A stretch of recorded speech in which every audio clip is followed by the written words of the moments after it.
We've got more bad news for President Biden to report. In a Fox News poll out yesterday, Biden's ratings continue to plummet. Now, this is looking specifically at the economy, taking a sharp decline. Only 39% of voters approve of his performance around the economy.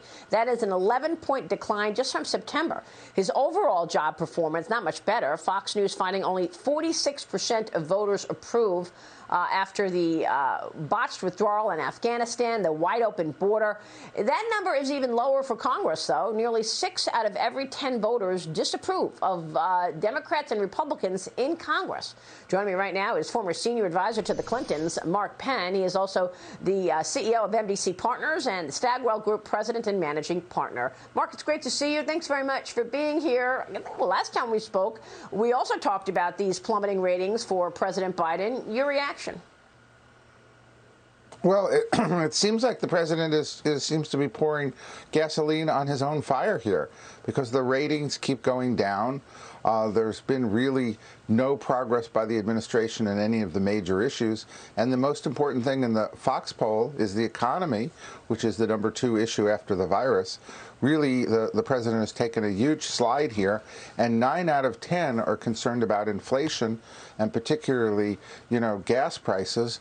These are and food prices, the kinds of things that really serve as a tax on everyone when they go up. So these are serious problems in these numbers, and there seems to be no abatement in the decline.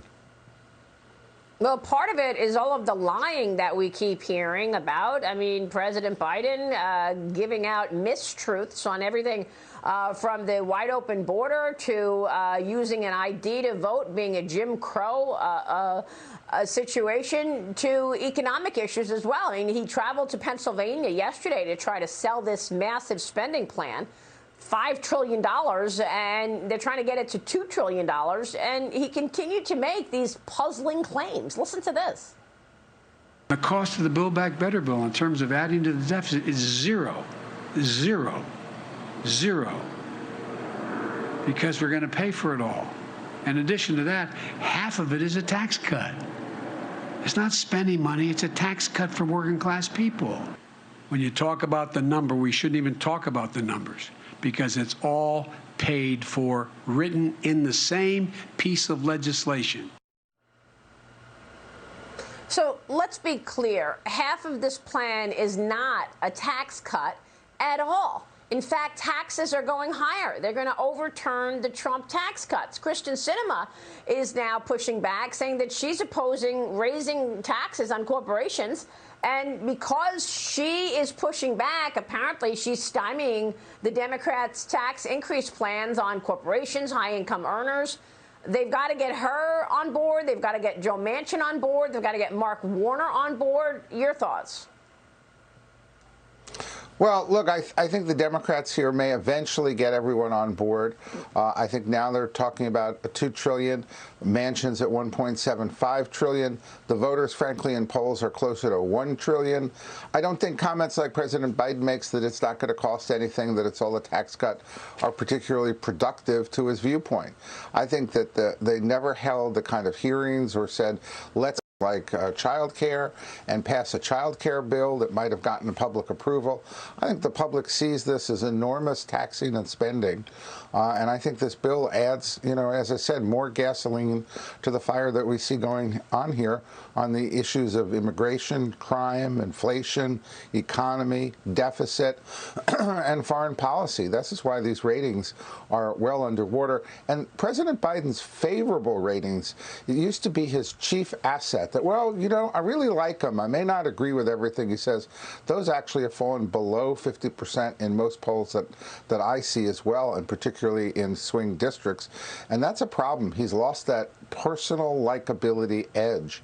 And instead, he doesn't really answer many questions, and the administration puts out statements that are never questioned, so they don't get the human interaction with him that I think is very important to a presidential image.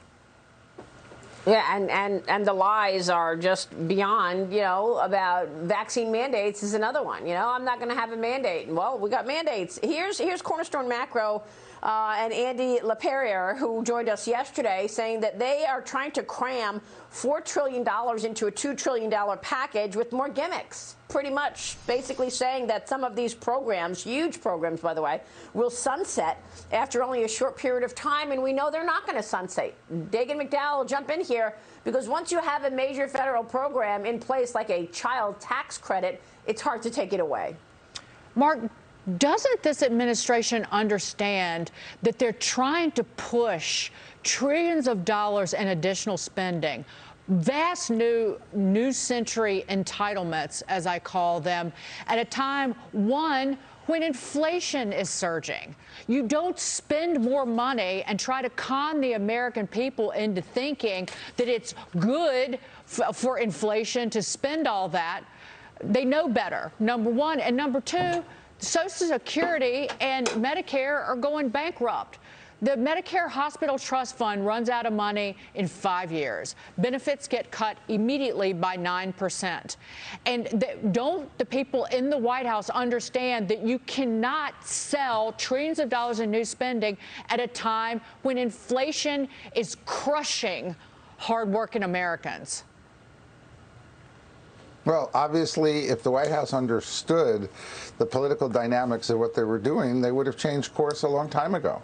I mean, they should have passed the bipartisan infrastructure bill. It had 70 to 80% support in the polls.